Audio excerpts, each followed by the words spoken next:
This is The Talking Dead, a podcast dedicated to the AMC TV show The Walking Dead.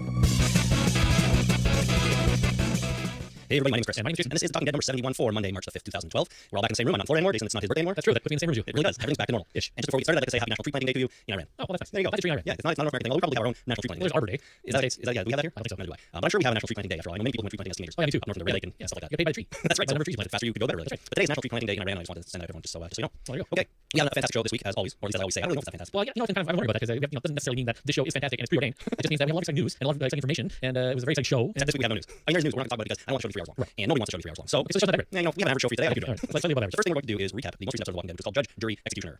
And it aired last night on AMC. And before I start, I got an email I want to read from Jeremy in New Hampshire. And he says, during the recaps, you refer to the opening scene as a pre-credit sequence. The official term for this type of scene is a cold open, when it plays just before the credits. I do freelance production work for TV and film, and cold open just rolls off the tongue more smoothly. There we go. Cold open. Done. Absolutely agree. From here on in, it's cold open. I've put that in my brain. My brain will now use that phrase. At least most of the time. I'm sure next week we'll probably say pre-credit sequence. Oh, well, have I ever said pre-credits? That might be yours. I say all the time. That part before the credits. It's an apt description of the section of the show, but I think cold open is rolls off the tongue as Jeremy said a lot. I like it. This week's cold open starts with Daryl beating and torturing Randall in the bar. He sure did. He's punching him, he's kicking him, he's cutting him with a knife, he's doing all sorts of gross stuff. And basically, he's trying to get information out of Randall. And here's what Randall reveals.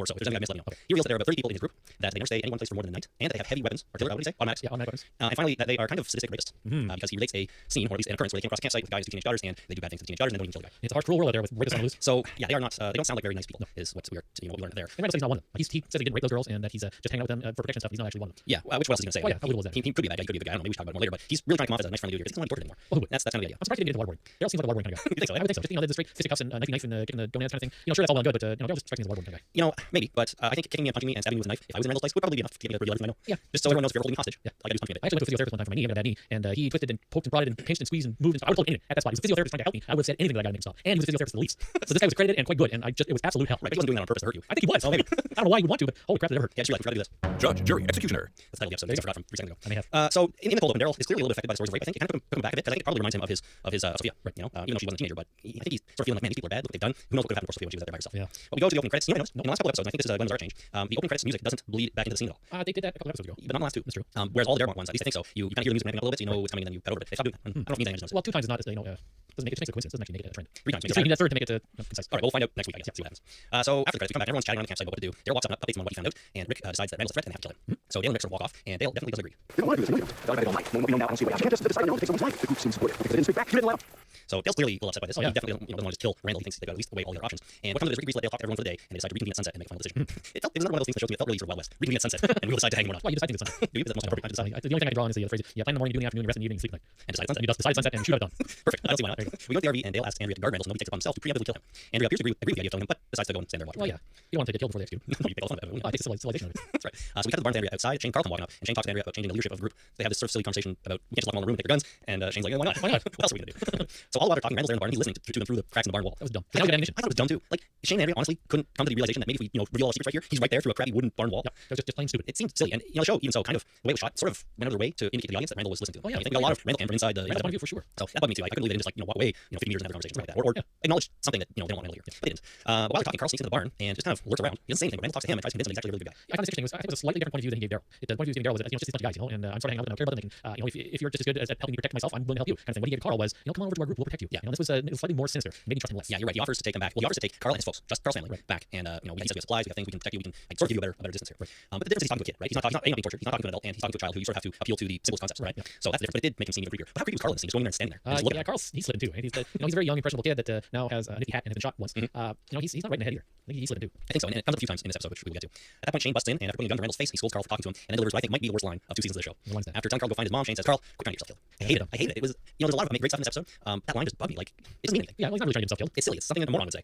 He's a moron. He's a hothead. I don't know if he's a moron, but it bugged me. I didn't like it one bit. So next time I watch it, I'm gonna mute it right at that point. Okay, good plan. After we come back from commercial, we go to Dale and he goes to talk to Daryl about Randall. And Daryl decides that the group's broken. He says he doesn't care what happens to Randall. He also reveals that he figured out that Shane killed us. So that information is getting around. Everyone seems to know it now. Yeah, finally, exactly. Lori and Rick are in the barn talking about killing Randall, and Lori asks to string him up is the best way to do it. And Rick says he has no idea. It's his first time. I don't know. I don't know how to execute a guy, So Rick shot people before, as we know. Even in his pre-zombie life, he was a police officer, but I guess that's different than executing. Well, execution is very one-sided. Defending yourself is completely a whole other animal. That's true. It's very true. So Carol then sees Carl at Sophia's grave, and Carl calls her an idiot for believing in heaven. Right. Again, he's being a mouthy little prick this episode. Yes, he is. And after that, she tells Rick and Lori that Carl's disrespectful. Rick goes to talk to him. He tells Carl he has to apologize to her, and that he shouldn't talk, but think. You owe Carol an apology. You made a mistake. Fix it. Is that why you're gonna kill that guy? Fixing your mistake? That's different. How are you gonna do it? Are you gonna hang him in the barn? You think about how you can make things right with Carol. Don't talk. Think. Don't talk, think. Again, here Carl's kind of, he's starting to realize things. I think, he's picking up on what's going on around him, but he kind of was before. Well, it's a weird realization. You realize that your parents don't have it all figured out. Well, exactly. And I guess he's been forced to come to that realization maybe a little sooner than most kids because of the circumstances. But there's no arguing that he was a bit of a jerk with Carol. Yeah. You have to be sympathetic to people. With a mouthy little snot. What? A mouthy little snot. Yeah, exactly. So Rick tells him to fix it and stop talking and think before he opens his mouth. That's good advice for life, really. Think first, shoot later. Yeah. So then we go to Dale and he's talking to Herschel about the Randall problem, and Herschel pretty much washes his hands of the whole thing and he wants nothing to do with it, and decides that he's gonna leave it in Rick's capable hands. Right. You know what I noticed about this scene? We've never seen that like big lake they have before, have we? Big pond. They're gathering cattle because they got beside a big pond. It might be a man-made thing, it might not be. I don't know. Yeah, so they got all that water. They could go swimming. They could collect for drinking. Drown rats. All kinds of stuff they do. All kinds of stuff. If they order a cat they want. So we go back to Carl and he's rooting around Daryl's camp and he goes to steal and he goes to a little motorcycle and steal a gun. Yes, he does. So now the mouthy little shit is armed. Yes, he is. He goes for a walk in the woods and lo and behold comes across a walker stuck in the swamp. And once he realizes he can't get at him, he starts to throw rocks at it. I thought this zombie looked awesome. He did. Oh yeah. It was a zombie that we got a really well lit, clear view on, and he looked fantastic. Feature zombie. Hero zombie. They call them hero zombies. Yeah. I don't know who played this zombie, but the makeup job and just the acting was really good. Yeah, it was great. We got some other, we got other zombies, of course, like the teabag zombie and some other ones, but this is the first time. Well, not maybe the first time. But this one's just standing there doing his thing and really freaking out. We go to commercial and come back, and Dale goes to chat with Shane. There's a lot of Dale walking around talking to people in this episode. Oh yeah. That's what he says he's gonna do. After everybody. And he tells him that killing Randall doesn't change the fact that there's 30 of them, but it does change us. Yep. I think Dale has a really good point here. Very good point. This makes us murderers, and not only that, but if we kill this guy and his friends are looking for him, when they find us, find out we killed him, they're not gonna be happy. Well, If they were sort of, if they were moderately friendly, maybe they're not gonna be they've happy. already killed 4 other guys. Well, yeah, I know, but They're not gonna be happy anyway. They're not gonna be happy anyway. This certainly doesn't help. All right, so you killed the 2 guys in the bar, and then there's a shootout where you killed another 2 guys, and then this guy you let live. So yeah, you're all right. You're all right. We're square. I guess. Yeah. Shane disagrees with Dale and delivers one of the best lines, I think, of the episode at least. And he says, "You're wrong, Dale. You're dead wrong." Yep. A little foreshadowing there, maybe. A little bit. Back in the farm, we've got Herschel and Glenn having a chat, and Herschel gives Glenn's grandfather's watch and accepts him as a good man for his daughter. Well, that's nice. Did this make you happy? It made me happy a little bit. I think so too. I A think, lot of pressure on Glenn now. This is my grandfather gave this to me, or my grandfather gave this to my father gave this to me, and I'm passing it on to you. It's like, whoa, everybody, we're just dating. and then she's like, I'm not even into it right now. Yeah, it's a lot of pressure. It isn't. There are not a lot of men left in this world, so what else is Herschel going to do? Better get used to him. Yeah, I think he could have waited until he popped the question or asked for her hand in marriage or something. Just kind of dating. Not time to give somebody the heirloom watch and welcome him to the family. Well, in the real world, maybe not. But in the zombie world, I think it's probably okay because you never know how much time anyone has left. That's true. And I think, why wait? Why not accept the guy giving the watch and hope he lives a long, healthy life? So basically, if you're gonna bang anybody, bang my daughter. Sure. And here's a watch. Here's a watch. So you can keep time. You can time it. Just don't get back me on that. Yeah, don't know. So we go back to Carl. He's still with the zombie. He approaches it with the gun raised, but all the twisting and turning the zombie is doing in the mud. He kind of gets one leg free and lunges at Carl and almost gets him. Yep. He gets his hand on his feet. Carl gets away and loses the gun. Yep. He leaves the gun in the swamp, so one less gun and presumably some bullets are gone.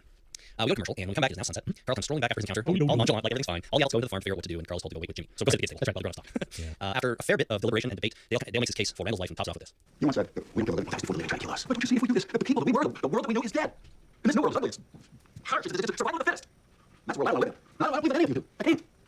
Please. Let's just do what's right. And at that point, Andrea's the only one who really agrees with him. Which I thought was very odd. You think so? I think so. I mean, she's been with Shane for so long, been agreeing with him and how to protect the group and all that kind of stuff. This kind of change of heart, I thought was a little.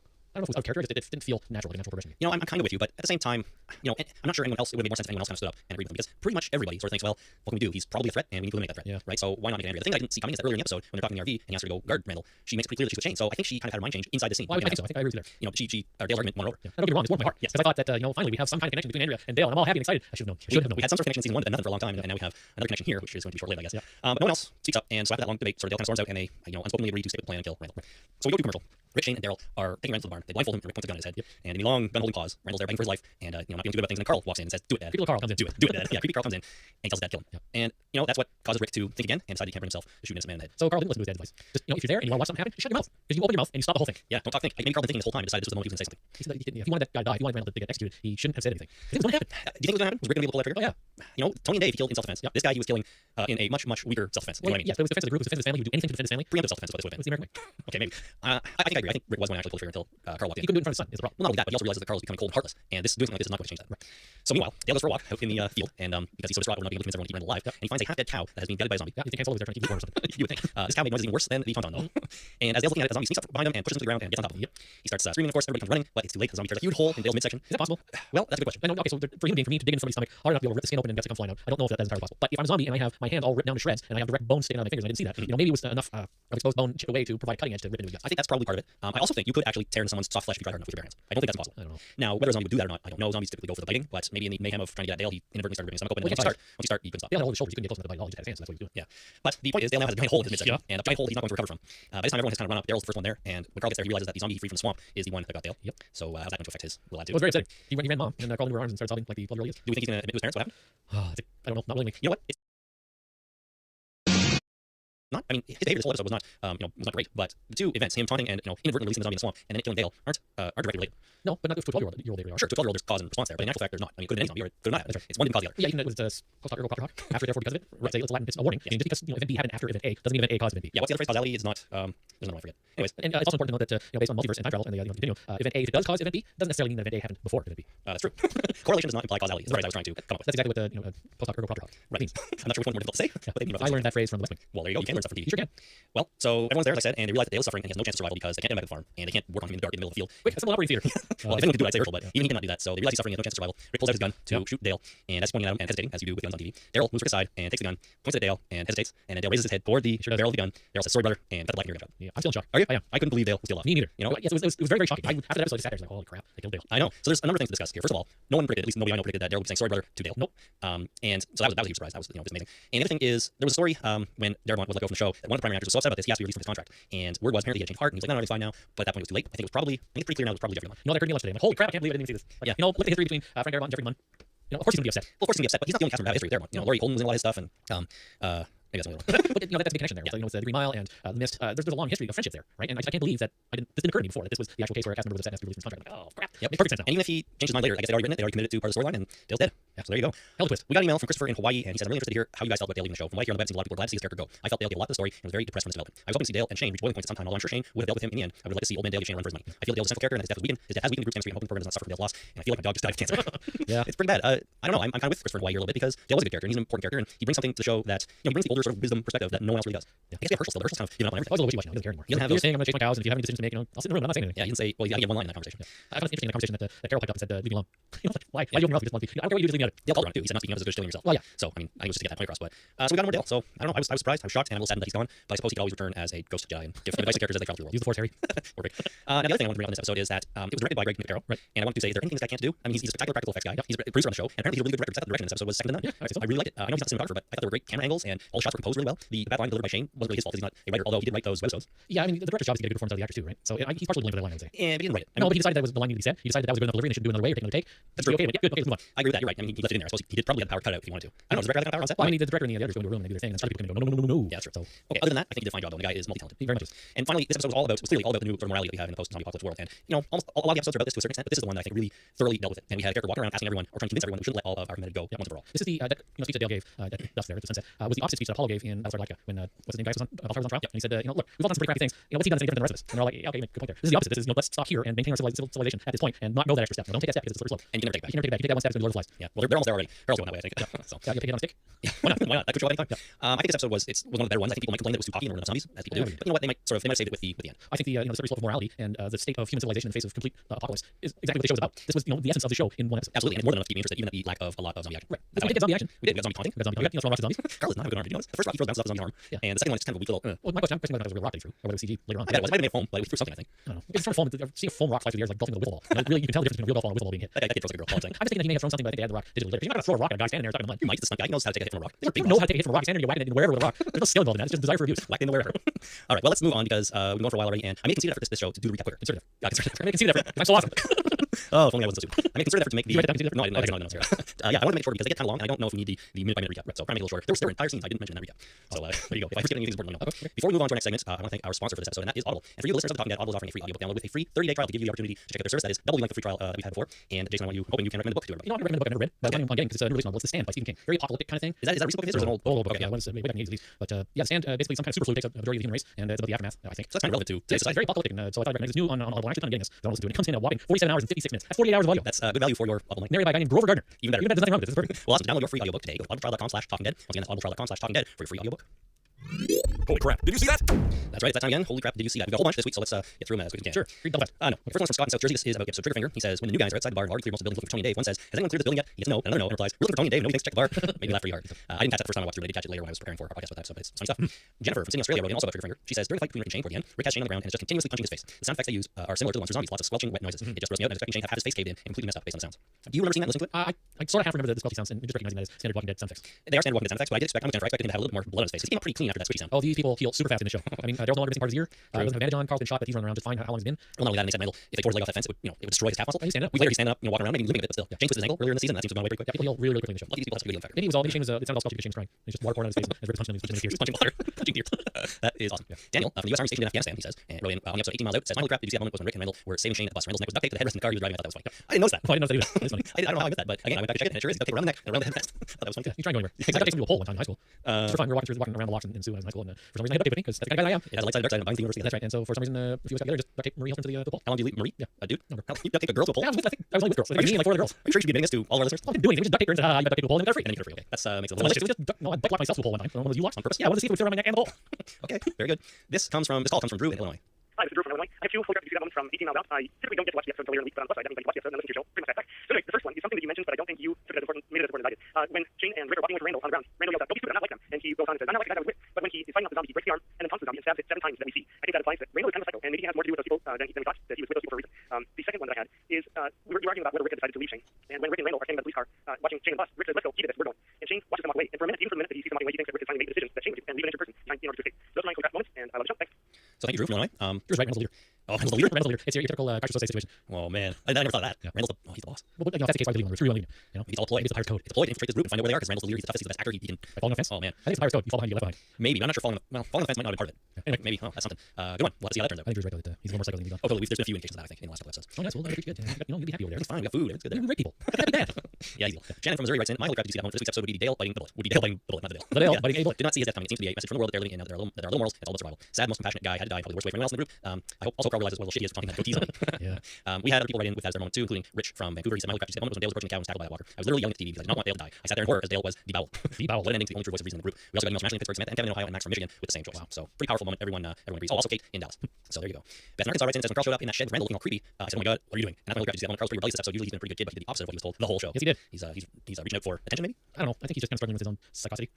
The word, That's not a word. I don't think so. I don't know. He's mentally slipping down into the dark side, and it's a struggle. Definitely pretty soon to be more machine than man. Is that Terminator reference? No, it's a Darth Vader. Oh, we have a lot of Star Wars references. More machine now than Oh man. yeah, that's right. More machine than man. Finally, Chris in Georgia says, my moment was how sneaky Carl was to get in Barbara Randall. A little bit of foreshadowing there of his stealthiness. So he could become a stealth ninja master. Yes, Ninja Cowboy. Ninja Cowboy. Jason, let's get to your holy crap. Did you see that moment? You go first this week. You know, I think the only thing that I really noticed that made me think a couple of times, double take, was the double think, was the SS insignia on Daryl's motorcycle gas tank. Yeah, I noticed that too, and I was thinking of choosing that as well. What do you think about it? You know, I'm not sure that Daryl falls into the kind of Nazi-loving redneck category. Don't forget that was Merle's motorcycle. I think it was his brother's, and his brother's the real serious racist redneck type. Okay, that sort of explains it. I just didn't think it really fit into Daryl's character, and because of that, I was wondering why they put it in the show at all. Now that said, I'm not sure it was actually a reference to Secret Service Nazi stuff. Shoot's awful. Right, but I looked it up, and I don't think, I mean, obviously it's inspired by that, right. But I believe the Hells Angels have adopted that. According to Wikipedia, the Hells Angels have adopted that symbol as lightning bolts, and there's some theories that they issue that patch to members of the gang who have killed in the name of the gang and or are about to kill in the name of the gang. Right. So although it's definitely inspired by Nazis, it doesn't have quite the same meaning today as it does or as it originally did. Right. Well, yeah, Schutzstaffel is it's a protection squadron. Okay. So they are the Secret Service of the protection of the Nazi Party. Right. So they're basically the Secret Service of the Nazi Party. Right. Okay. Well, slightly different. I don't know. It was certainly there. I'm sort of choosing that whole scene too. I liked how Carl first walks up to the motorcycle and kind of grabs it at the handlebars and revs a little bit like a kid kind of would. Yep. And the next thing he does is go and grabs a weapon. Right. Right onto the bags. Hey, I guess he was looking at that guy. Like, I think he was looking at that guy. I don't think he was just looking through some stuff. I think he was looking through stuff. And he got lucky finding a gun. No, I think he was looking at the gun. He was going into the woods to shoot trees, but then he found a zombie. I don't know. I think you're reading a line into that I didn't see.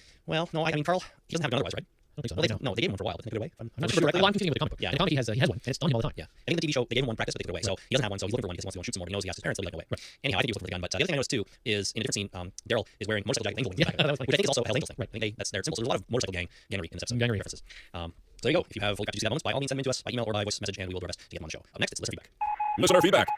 Okay, the first one we have here is a call from Carl in Birmingham, and he is calling in response to something you discussed last week, Jason. So Okay. it's a little long. Carl, I did edit down the 3 or so minutes he sent in just for time, but I'm playing as much of it here as I can. So hopefully I didn't mess up your message or anything like that. I think it's pretty much intact. Okay. And here's what Carl had to say. Hi guys, it's Carl in Birmingham. Long time no speak. I'm really pleased that you guys are back on the air after hiatus. I've done the last few shows, both your podcast and the TV show, obviously. The reason I'm calling in is I just wanted to discuss Jason's point about whether the conversation with Laurie and Andrew was sexist. Now, I understand where this is coming from because obviously it ties back to Attack of the Frogs in episode 1, which everyone sort of said was borderline in terms of portrayal of women role models and kind of society roles. However, I do think there is a very subtle difference between the two, and I argue against Jason in this case that actually I don't think this was the writers being sexist or even the show being sexist. I actually think that if you look at Attack of the Frogs, you were placing women in a very gender typical role and sort of doing washing and everything. And although they kind of made a joke out of it, it still felt very much like they were dividing everybody between those gender roles. However, I think in 18 Miles Out, the subtle distinction here was that it wasn't the show that was dividing women in that way. It was Laurie, and I think that's the big distinction for me. Laurie maybe represents that sort of group of women out there who are still very much tied into traditional gender roles. And when you kind of look at things like, for example, her choice of men, both Shane and Rick, they're both guys who are very men's men. They're protector, they're gruff, they're manly. I think basically that's the distinction here. This is Laurie expressing her opinion rather than the writers expressing her opinion, which is a valid opinion. There are women out there who do still think like that, as much as there are women out there who want to sit on top of these rifles. I think what's nice about that is for me, it shows a progression in the whole gender argument because we are beginning to see women step outside those traditional roles. I think obviously the comic will be aware when Michonne comes in, then you can see that taken to hopefully a whole new level. But yeah, just my thoughts on that. I'll leave it with you and I'll see you guys soon. Bye. Jason, well, excellent. It's hard to distinguish between the show being having a very sexist kind of gender specific ideal and Laurie having that very specific ideal of what the gender role should be. I'm not sure if that's I make that distinction, like whether or not it's the show being sexist or whether it's Laurie being sexist. I just think that opinion is sexist. Yeah, I'm not sure if there's a difference between a character feeling that way and the show feeling that way. I don't know if the show can. I don't think a show can have an opinion. It's the message that is portrayed to us as viewers. Right. And I think that the fact that it's in the show that they're having this discussion is very progressive. It's good that they're having that kind of argument saying that you should be helping out with these things which happen to be gender specific or traditional gender roles. Where Andrea is saying, look, I'm still helping the group, I'm still doing a job to help protect the people that we know and love. It just doesn't have to be smacking clothes against a rock in order to get them clean for the men folk. Right? It's so the fact that they're having this discussion in the show is a good thing. If they were just having these, if everybody was divided down gender lines, nobody ever said anything, that would be the show being sexist. And that would probably piss me off even more. Yeah, and it's fine. It's as Carl said, it's good that we get a variety of characters here that in some ways represent the variety of people in the real world. Right. And we have a lot of different opinions and it makes for more interesting show, I think. All right, thank you, Carl. And Andrew from the internet wrote in. He says, in 18 miles out, Rick coming back to rescue Shane highlights the key difference between the two men. Rick still sees Shane as his brother and wants to preserve what little he can from the world he used to know. I don't think Rick would live himself knowing that he would be responsible for the death of his brother, even though Shane basically tried to steal his family. If the roles had been reversed, I think Shane would have shot Randall and left Rick for dead without thinking twice. I wonder if his near brush with death will make him realize that the most important thing to have in a zombie apocalypse is someone who's got your back 100%. I don't know. I don't think Shane's going to change his mind anytime soon. He might change it at the speed of a bullet through skull. Yeah, Change pretty quick when there's a bullet flying through. that's the moment you might want to do that, but who knows? We'll have to see. Thank you for your email, Stephen from London, UK writes, you guys are talking about how it was a strange scene when Rick cut his finger to attract a walker to the fence. I agree, it is strange, but I think it makes more sense with hindsight from when Shane's trapped in the school bus and using the same technique to take care of walkers there. Looking at it from a storytelling point of view, it's less about the technique itself and more about Shane observing what maybe Rick can take care of himself and others, and that calm, collected approach to situations like this are sometimes more effective than Shane's usual barnstorming, no pun intended, shoot first and think later approach. Yeah, exactly. What Stephen's saying is just that it's a storytelling device more than an actual thing where they're not trying to tell us that blood attracts zombies. They're trying to show us that Shane might actually be learning from his leader. That's a very good point. That's a very good point. Totally. Kurt in New York says, after Rick kills the first fence bloodlick zombie, that's a good name. He twists the knife hard, pulls, and the zombie drops. Maybe this is just for the kill, but we know a freaking screwdriver will do the job instantly, so I don't see why a twist would be demanded for lethality reasons. Right? Is lethality a word? I think so. Yeah, words reference that was fine. It might be real. It might even be real good. He goes on. It might however shatter a larger hole in the skull, allowing easier knife withdrawal. When Shane's in the school bus and tries the bloodlick trick, he also twists the knife to release, and it works. However, the second time he does it, he tries to twist, fails, and the walker's head pulls the knife out of his hand. Watch carefully the very next shot. He yells out, and we see him holding nothing but a desperate expression on his face. Did you catch that? He lost his knife? No, I didn't. Neither did I when I watched it the first time. But it's something we've seen in the comic, of course. It happened to Shane. Knife gets stuck in the skull, and he can't get it out. So yeah, it's the worst. So last week when we were talking about how easy it would be to, or how difficult it might be to get a knife through a skull like that, I think the show wasn't quite as easy going with that as we might have thought. You think that twisting the knife would make it harder? I think twisting the knife would make it easier to get out, but I also think twisting it would be really difficult unless the skull is already compromised. That's true. That's very true. You know, I mean, you get in, that's fine. It's the point of the end going in. So if you can do that, twisting it, looks like it would be pretty hard. So let's see. If you had tried to stick a knife into a tree that had a really soft end, let's say the tree only had a quarter inch bark on it, you stuck it into the wood, but firm hard bark. Yeah, hard bark, and or let's just take a knife and stick it through a sheet of plywood, right? Sheet of plywood, stick it through as hard as you can, and twist, Impossible. and then pull it out. Impossible. You can stick it in and pull it out. The twist is the hard part. I don't think you can stick it and pull it out. I'm just saying, assuming you could stick it in. The point of the end going in first. Twisting is the hard part. Our skulls are designed to be really hard to penetrate. Like the whole point of the skull is to protect the brain. That's a solid piece of bone up there with no moving parts. Now there are joints that are all fused together after your baby. Zombies, maybe they just all develop soft spots again, like babies do, because they need to squish their faces into cars through the window. In order to do that, having movable skull plates that collapse would be beneficial. Well, that's an interesting point. I mean, a dead person's bones are bound to deteriorate over time. So I would think that the bones get softer and softer and thinner and smaller. Well, like a teabag zombie. Usually your spine is designed to keep your legs on, and the bottom half of your body on there too, but that's the problem. That's true. Yeah, he's just right now. So maybe they're decaying. And the skulls, maybe the bone structure is getting softer. I still don't think the twist would happen though. How thick is the skull? You know? No, I I have no idea. How thick is the skull? The internet will tell us. It will tell us. While I read this email, you look that up. CJ from the internet writes in, regarding the security guards, I think they were actually policemen. We talked about this last week on the show. We weren't sure. He says, first, it was a public works government facility which wouldn't use private security guards. Second, they had shoulder radios. Third, they showed the police cars at one point. The uniform thing should be disregarded. Each municipality here in the States has different uniforms, including style and color. So saying they weren't the same as Rick and Shane's doesn't mean anything. Right. I guess it's like here. I mean, the Toronto Metropolitan Police have different uniforms than the LPD, and of course, everyone knows what men look like. So yeah, we shouldn't assume the uniforms would get away, but CJ seems to think they were policemen. And I think makes a good point. Yeah, I agree. Find that steam skull thing? Well, from what I can see, it is about apparently women have thicker skulls than men, and 6.5 millimeters to 7.1 millimeters women. Okay, 6.5 millimeters. 6.5. That's what's that in inches? well, 6.5 millimeters is just over half a centimeter. It's not very thick. Geez. No, it's not. 0.25, quarter of an inch. Quarter of an inch skull. Yeah. Okay, for some reason I'm Canadian, and I can better envision quarter of an inch than I can 6.5 millimeters. That's sad. Well, no, it's a whole topic for another day about our weird mixture of metric system and inches and feet and miles and stuff. Right. We won't do that right now. What we will do is this. Next week on The Walking Dead. Next week on The Walking Dead. Next week's episode is titled Better Angels. I'm talking about this previously with the connection to the The West Wing and also the Abraham Lincoln, that's right. So apparently the group learns that someone dangerous may be on the loose near the farm. As night falls, Rick, Shane, Daryl, and Glenn comb the woods to handle the situation and keep the group safe. Okay. So like, I don't know, this image of combing the woods always strikes me as funny. It reminds me of combing the Combing the woods. Yeah, shit. So written by Evan Riley and Glenn Zera and directed by Guy Ferland. Okay, cool. Glenn Zara involved in the writing once again. So from your end, I should have said before, we were talking about next week's episode of The Walking Dead, and there could be spoilers in what you hear. Well, they're combed the woods. They already combed the woods, so hopefully that doesn't upset too many people that you know that. And I'm going to play the audio from the teaser trailer for next week's episode. Here we go. On the next episode of AMC's The Walking Dead. They don't say this group is broken. They're proving wrong. I mean, that's can't mention all of this. This is what's happening. Slowly. You snuck up on me, got me in the face. Get me back now. Land down, don't bust. There are only 2 episodes left this season. So I don't know if you watched the video of that, but more or less what happens is I think they decide to let Randall go, and or they decide to do something with it anyways. And T-Dog goes to the barn to get him and finds that he has escaped. So the description that someone dangerous is in the woods probably just means Randall. Yeah, it's Randall. It could be Randall's people, but I think it's probably just Randall who's trying to get away. And when you hear Shane say he just snuck up on me, clapping in the face, you see Shane coming up, I think towards the farm, blood all over his face like he just took a punch. So somebody punching him in the ears. That's right. He was punching him in the tears. So it sounds like Randall gets away, and everyone decides to comb the woods to find him. Now, at the end there, did he say Glenn Dale come with me? It really sounds like it. And I had to listen 3 or 4 times, but he's saying Glenn Daryl come with me. Okay, not Dale. Because that would be weird. Yeah, it's the first thing I thought of too when I heard it. I'm like, what? Dale, pick up your gun, guys, let's go. Yeah, come on. Maybe Dale's a zombie and listen to orders. And listen to orders. But even that's possible because he can bullet through the brain, I think so. Well, we don't know that. We heard a shot and we heard a story brother, and it faded black right then and there. Here's what I think happened. I think Daryl's his story brother. It goes black, and then Rick shoots Daryl to stop him from killing Dale because he has a sudden realization. Maybe Dale had one of those early on we talked about force field pen, and you click the pen, and they created force field around you. Did we? I vaguely remember. It had to do with what's her name in CDC when it blew up. Oh, right. Her coming back in the next season. Jackie, She didn't die because she had force field pen. Of course. Why else would you have force field pen? Well, I mean, if they're going to get CDC, everybody has them. That's true. If you're going to need to survive through some sort of epidemic. That's right. Force field pen's the way to go. Right. And a horn plenty. Of course, horn plenty is. I know what bag holding is. Bag holding, yeah, that'd be good. A horn plenty is a magical horn where every day it generates enough food to feed 5 people per day. Really? Yeah. Well, that's handy. It's very handy to have. 5 people generate enough food every day for 5 people. That's right. Horn plenty. Wow. That's it. Don't carry food anymore. I only have 4 people in my family. I use one of those. Horn plenty would be great. If I had 6 people, it would work so well. Well, I think it's like maybe it generates food. Anyhow, good to know that. But there you go. Next week's episode, Better Angels will be on next Sunday night, and it's the second last one for season 2. So we're plowing through here. Maybe better get to the prison pretty quick. Since we're in next time on The Walking Dead, I want to address something really quick that has come to light on the internet. Okay. And that is a massive spoiler. It was accidentally released by AMC last week. AMC released it by accident. I'm not going to say what it is. We don't. I know we don't really shy away from spoilers that much on this show, but I can't bring myself to say this. I don't even know if you know what it is. Well, I don't know what it is. I'm internally torn as to whether I want to know. Well, maybe we'll talk off air, but I think I do want to know what it is because generally I don't like to be spoiled, but we're in a pretty particular situation here. I think I need to take one. Take it for the team. Okay, well, I'm not going to say it on the air because it is huge. I just wanted to bring it up because people might be wondering why we haven't addressed it, and it's one of those things that to me is not something that requires discussion on a podcast like this, in my opinion. And it's out there. People have seen it. It went around the news feeds like wildfire, and yeah, that's it. If you want to know what it is, just go and Google AMC accidental spoiler release or something like that, and you'll find it. But we're not talking about it because I don't think there would be any value in talking about it. When it happens on the show, we'll talk about it then. Right. And we're only 2 episodes away, so it's going to be next 2 episodes, I guess. So if you're so inclined, bury your head in the sand and just watch the show. That's right. There you go. We'll discuss afterwards. There you go. And on that note, I think that is going to do it for this episode of The Talking Dead. If you want to give us a call, I highly recommend you do so on this online. It is a toll-free call. It is 1-866-483-ZOMB. That's 1-866-483-9662. You can find us on Facebook, facebook.com/The Talking Dead. There's always a lot of activity over there. People posting their comments and reactions. We are on Twitter